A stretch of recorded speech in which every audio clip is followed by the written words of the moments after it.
Hi everyone, I'm here on my trip to the Great Pacific Northwest, Washington State. And what trip would be complete without visiting a local fish store?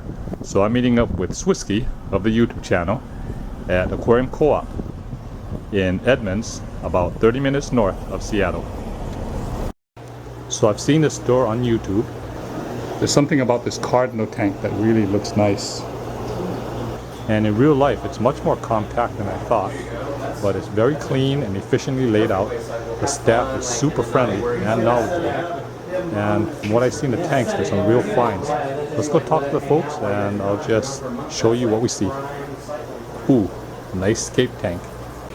I like this tank. So what are the plants in here? I've never seen these before. Yeah, so we got three really cool ones in here. I think these are probably the three plants we get the most questions about out of any of the other ones in the shop, mainly because they're kind of rarer. So the one off to the far left here is kind of weird alien looking spiky thing. Yeah.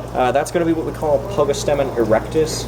It's actually a super primitive plant. It's like been around since like pre-Cambrian period, so it's super old. This is kind of the centerpiece here in the middle, the red tiger lily. Super popular in the shop here. Actually pretty common, but they get all that red color because they suck a lot of iron from the water. And then we've got our Pogostemens Stellatus over on the right side here. So is this related to that? They are. They're in the same family. This one comes from a different part of Uruguay, where this guy's from Peru. So just different parts of the Amazon River Basin. This one's actually super interesting, very rare plant. It was a gift from a customer. It's one of the few that we don't sell here in the shop. Okay. This lily here, will it actually have surface leaves and put up a flower and all that? Yes, it can. It takes a long time. Like I would say, if you trim them and keep them kind of cut short, they will actually stay trained to kind of stay towards the bottom. Like this one here, it used to shoot up pads all the way to the surface. Okay. But we've trimmed it back since then, just to kind of keep it in a more secluded area on the bottom. I think that it keeps the red a little better. It's more visible if you do that. Okay. But it will shoot pads all the way up to the top. They're very stunning. Yeah. And I've seen that puffer. Yes. So this is the mascot. Yeah. I always looked at his teeth. It looks so neat. It is a Mbu Puffer. Okay. Largest freshwater species in the world. Comes from Africa. There's a hole right there you can drop food in. So he knows, huh? He eats clams, so All right. you know. Here you go.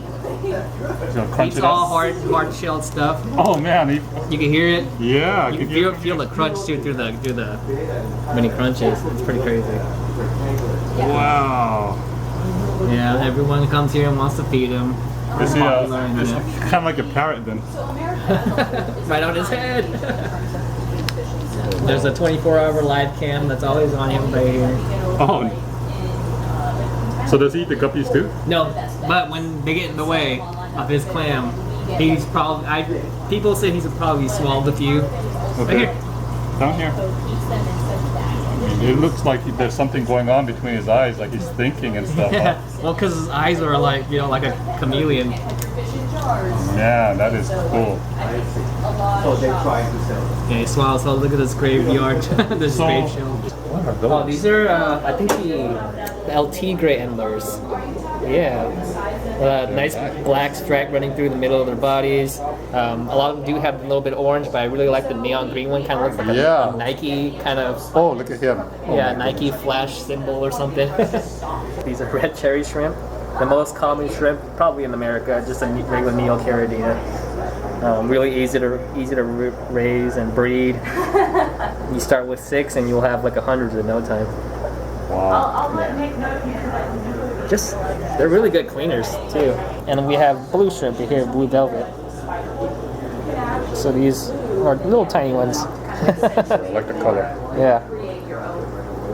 See like neon tetras, it's Cardinal Tetras, but you rarely see the diamond heads. Diamond heads. Yeah. Hey, that's like a Hawaii thing. Yeah, the diamond head. So yeah, the top of the head. That's why we leave them on the bottom row. Okay. So people can see them from the top view, bird's eye view. So regular tetras on the top, it's absent of that iridescence. Yep. So this was pretty much. I think this was lime bred into them. So. Lime. Oh, so this is a man-made cultivar. Man-made strain. I don't think this is from the wild at all. That is pretty neat. Yeah. Can we? Is it easy to open? It's probably not. We probably can't see it. Yeah, the reflection from the. There we go. Yeah, you probably can't see anything, but You can see only some from glitter. that far view. So every blue sign here, it's usually locally bred, and then people bring it in. So these are all locally bred endlers. That's nice. Yep. $4.99. That's a good idea to actually demarcate like that. Yeah, yeah, the Plecos? Plecos. How what? Wow. Yeah. They don't get that much bigger. They breed when they're that So size. anything blue. Anything blue is, locally bred. I guess this is where we kind of get Probably the have to like double it up. Co-op But it won't take you much. name from. Eat the whole store, otherwise. The whole store. So whatever is good for fish is what humans need Yeah, to. and if if basically some put it- fish like it harder than others, like this tank right here, we do Yeah. have the heaters on them. So there's specific tanks where we keep heated, like German blue rams. Some of the more expensive plecos, they like the hotter weather. Cardinal Tetras. Okay. Fry food. Yeah, look, because it's easy. You just go like this. What's a powder? Yeah. Oh yeah. That's we keep things simple here. Asking. I like the What way are these- these? Silvertip Tetras. I love the way they school. Are you guys ready? Like Campeche Molly's. Yeah, Campeche Molly's. Like this guy here, the males have like a super kind of interesting orange belly. When we first got them in, we thought they were kind of boring looking because they were all gray little babies. But since they got time to kind of grow up in the shop, the males look really cool. Females are kind of plain Jane, still have that kind of gray color to them. Yeah, they look a lot like those Liberty Mollies. Yeah, they do. They're Yeah. very similar. We actually used to have the Liberties with these guys, and they did have viable hybrid fry. They looked almost exactly the same, just minus that kind of that bright red flag on the top. These stay a little smaller as well. Okay. Like this one, I don't know a whole lot about this one. I know that it's from like Central Florida, so it's one of the U.S. natives. Oh. They call it like the Kallman's swordtail. Unfortunately, they sent us all females, so you can't really see the super nice coloration that the males will have, but it's just a super rare fish. And someone have to cross it with like the Helleries or something. Yeah, exactly. Like I would say that if somebody did do that, I know they can all hybridize, so that's probably where the efforts are going to come from. I know that this was like kind of a once in a lifetime fish to see on the list, so we ordered one. People like the wild livebearers now, huh? Yeah, over here they do, definitely. It's a weird fad, but they're so plain looking, but they love them. So fish, very simple fish. All they do is just look up. They're the most optimistic fish ever. I like that. So they're happy being in a tank, and Yeah, just always looking up. Like Yeah. that's all they do. I think all of us can use a little bit of lessons from them. Yep. So this is the employees only quarantine room, but Kaimuki gets a special pass. Hey, thank you. Yeah, this is where we bring in fish and we medicate every single fish for about a week, if not 2 weeks, before they go out on the floor. That's very So- responsible. Yeah, so they go through the quarantine process, make sure they have nothing, no ick, no worms, just no parasites, no fungus. Everything is clear and ready to go on the floor, and they get ready to be sold. So every fish gets through this process.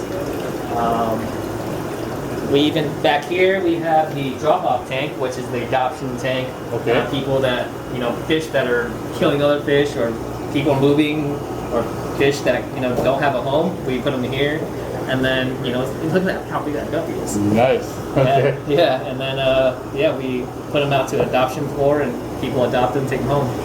Well, that's pretty cool. Yeah. A lot of good ideas here that hopefully we can export to. Yeah, it's more like I store said, it's to like a really community-based type of store. I like that. Yeah. You got that Whole Foods organic feel to it. Yes. This rack, with its bolted lumber cross members serving as mounts, in itself is a conversation piece.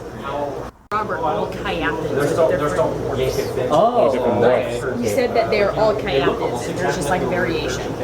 But I know that one looks like zebra-y. Yeah, it looks really like a I've also zebra. had people specifically request I catch the ones with stripes Okay.